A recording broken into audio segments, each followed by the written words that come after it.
Mesdames et messieurs, bonjour et bienvenue dans Focus économique. L'économie mondiale plus incertaine que jamais. Malgré les multiples chocs et crises successives, l'économie du Maroc s'est montrée robuste et résiliente. La priorité aujourd'hui, c'est de relancer la croissance et d'améliorer le pouvoir d'achat des ménages tout en s'adaptant aux nouveaux enjeux mondiaux. Quelle politique fiscale en 2025? Quelles attentes? Comment maintenir un équilibre financier qui favorise la croissance, améliore le pouvoir d'achat des ménages et une inflation stable? Réponse ce soir avec M. Dresli Issaoui. Vous êtes analyste économique. C'est un plaisir de vous retrouver aujourd'hui. Le plaisir est le mien, madame.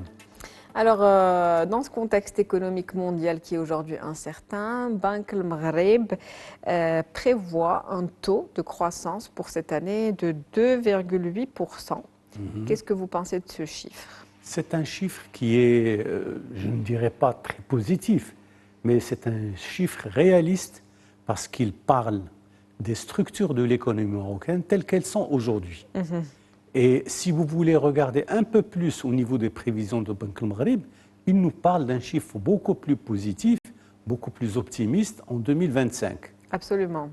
Alors, au lieu de parler de ça, disons pourquoi ceci, pourquoi ce chiffre, disons, on va dire modeste?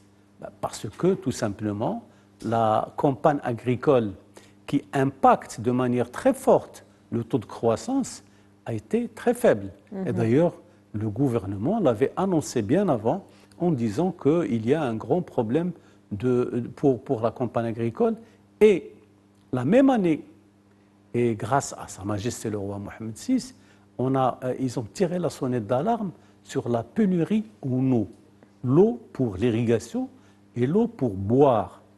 Et pour cela, il y a toute une stratégie qui a été adoptée, implémentée à tous les niveaux. Et aujourd'hui, je pense que le Maroc est parmi les rares pays qui ont pu justement avoir cette politique de prévision à terme, disons, en ce qui concerne les disponibilités en eau. D'ailleurs, l'économie marocaine ne souffre pas autant. Pourquoi? Parce qu'ils ont trouvé le moyen d'utiliser ce qu'on appelle le traitement tertiaire des eaux usées et ils les utilisent dans l'irrigation. On retrouve la même chose pour le traitement tertiaire, pour l'utilisation de l'eau saumâtre au niveau de l'agriculture. Et ce sont des... Et je dirais que aussi, il y a toute la technique et la technologie qui a été adaptée pour travailler sur le dessalement d'eau de mer. De multiples stratégies qui ont été mises en place, des projets en cours justement, avec ces récentes précipitations qu'on a observées un petit peu dans plusieurs régions du royaume. Comment s'annonce cette future campagne agricole pour la prochaine saison? C'est-à-dire quand vous parlez des dernières précipitations, vous êtes en train de parler d'une pluie qui décape le sol. Elle n'est pas très, disons, c'est pas une pluie qui peut apporter des solutions plus que des problèmes d'ailleurs.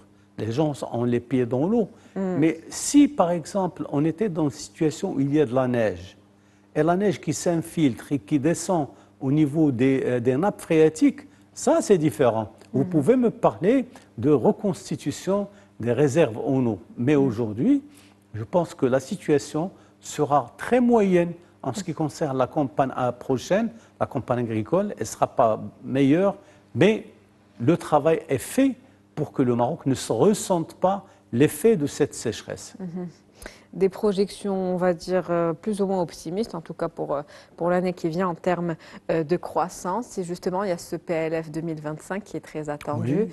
Quelles sont les principales mesures attendues aujourd'hui et annoncées également? Il y en a beaucoup. D'ailleurs, il y a la note de cadrage du chef de gouvernement au département ministériel. Ça correspond un peu à toute la démarche qui est poursuivie pour l'élaboration du projet de loi de finances. Alors, ce qui est attendu, ce qu'on va voir, c'est tout le travail qui est en train d'être fait pour la fiscalité. On est en train d'attendre que la fiscalité puisse améliorer ses résultats.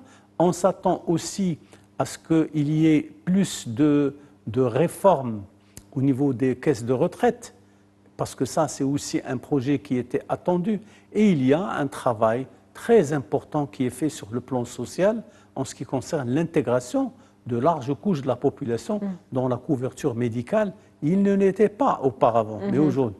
Et il y a également un texte de loi qui très probablement va permettre aux assurés, les gens qui bénéficiaient de l'assurance maladie obligatoire, au lieu de le faire dans le cadre de la CNOPS, très certainement ils doivent passer dans le système de la CNSS. Et ça, c'est une autre manière pour rééquilibrer les comptes. Une Donc, réforme encore en cours, une fusion attendue qui était nécessaire. Il y a des gens qui encore un peu absolument, de temps. Ça prendra pas beaucoup de temps, ça se fera. Sauf que les gens, ils rouspètent. Les gens disent attention, nous on est dans la CNOPS, pourquoi vous voulez nous amener vers un système qui est incertain, à savoir la CNSS. Donc ce sont des polémiques qui se créent et l'opinion publique marocaine est présente. Elle discute. Elle pose des questions. Donc on verra comment les choses... C'est une fusion qui se fera parce que la CNOPS est en difficulté financière. En tout cas, toutes les caisses de retraite. La CNSS a quand même une certaine pérennité. Absolument. Et c'est un travail en tout cas qui prend du temps parce qu'il y a beaucoup d'ajustements à faire par rapport aux avantages que présente chacune des deux assurances. Parmi les points importants en tout cas qui sont attendus en ce qui concerne ce PLF 2025, il y a la réforme de l'IR, donc l'impôt sur le revenu. On parle d'une exonération des salaires inférieurs à 6 000 dirhams. Est-ce que c'est une mesure qui pourrait permettre, en tout cas, d'augmenter le pouvoir d'achat aujourd'hui des ménages? Très probablement oui, parce qu'à 6 000 dirhams, déjà, on n'est pas très loin du SMIC. Parce que le SMIC, il est à 3 500, 3 700 dirhams. À 6 000 dirhams, vous n'êtes pas loin. Vous êtes dans la catégorie des personnes qui, aujourd'hui, est considérée comme étant des classes très moyennes, moyennes basses. Alors, si vous leur donnez des moyens de pouvoir, si vous les exonérez des impôts au niveau du revenu, ça veut dire que vous leur donnez un pouvoir d'achat supplémentaire et ils vont contribuer en consommant cette partie du salaire qui n'a pas été prise par les impôts, ils vont pouvoir l'affecter à des dépenses qui vont faire tourner la machine intérieure. Au niveau des recettes de l'État, justement, comment ça va se dérouler? Comment elles vont être impactées? Alors, effectivement, quand vous réduisez l'impôt sur le revenu, vous réduisez les recettes de l'État. Or, les recettes de l'État ne peuvent pas être affectées par cela, parce je n'ai pas les chiffres pour pouvoir vous faire une démonstration, mais ce ne sont pas des chiffres significatifs qui vont poser un problème au niveau des équilibres financiers de l'État. Ils savent très bien qu'en renonçant à ces impôts sur le revenu pour les 6 000 dirhams, ça ne posera pas tellement de problèmes. Au contraire, ça va introduire un nouveau mécanisme de dynamisation de la consommation au niveau du marché intérieur. Et le marché intérieur, c'est l'outil essentiel du développement de la croissance et de l'économie de manière générale. Un PLF donc attendu en 2025, dans un contexte économique aujourd'hui mondial, comme je le disais, un préambule qui reste incertain. On a des crises, on va dire la guerre au Moyen-Orient, cet embrasement régional dans lequel il y a risque, en tout cas, d'augmentation des prix du pétrole qui pourrait également impacter le Maroc, peut-être une inflation importée à nouveau qu'on pourrait revivre. En tout cas, ça reste un scénario possible. Comment le Maroc peut-il aujourd'hui concilier entre objectifs de croissance, stabilité des prix et consolidation du budget de l'État? En fait, vous êtes en train de poser les questions les plus difficiles. C'est vrai que pour concilier entre tous ces objectifs qui sont apparemment, en apparence, très contradictoires, mais il y a toujours un moyen, et ça c'est le secret de l'économie marocaine. L'économie marocaine peut justement trouver la force de pouvoir rebondir malgré ces difficultés dont on parle. Consolider le budget général de l'État, c'est la responsabilité du gouvernement. Ils sont obligés de le faire. Il y a également cette problématique liée au prix qui peuvent s'envoler d'un jour à l'autre et se retrouver avec des taux d'inflation inacceptable, parce qu'on a vécu avec 8% de taux d'inflation en 2021. 8%, mais avec un ressenti qui était plus élevé sur certains produits de la matière première. Absolument, absolument. D'où on va dire ce flou, en tout cas, qui existe aujourd'hui. Il va rester. Malheureusement, pour nous et pour les finances publiques, c'est un flou qui va persister.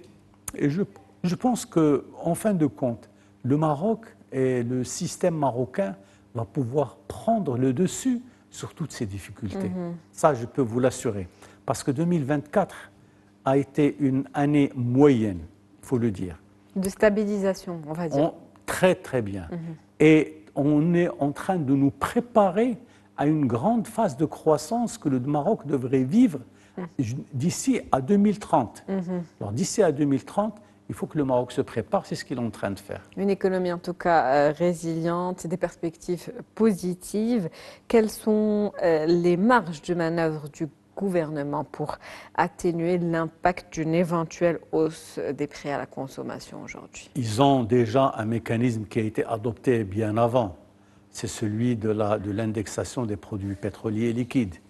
Et aujourd'hui, on fait cette indexation 2 fois par mois. Les prix montent et descendent. Et de toutes les manières, même le consommateur marocain, il s'est habitué à voir le prix de vente des produits, l'essence, le diesel, etc. Il monte et il descend au niveau de la pompe à essence, et ça ne pose de problème à personne. Alors on va continuer avec le même système, sachant pertinemment qu'avec cette indexation partielle des produits pétroliers liquides, il y a un système qui était déjà prévu à l'avance. C'est celui de l'assurance que l'État peut prendre. C'est-à-dire, si le prix du pétrole, du baril, dépasse les 120 $, il y a une assurance qui rentre en ligne de compte et qui permet de stabiliser les prix et de les lisser de telle sorte à ce qu'ils restent soutenables au niveau de la pompe pour le citoyen marocain. Nous sommes donc aujourd'hui préparés à ce qui pourrait arriver. Merci à vous, Monsieur Driss El Aissaoui. Je rappelle que vous êtes analyste économique. C'était un plaisir de vous avoir avec nous aujourd'hui. Merci beaucoup.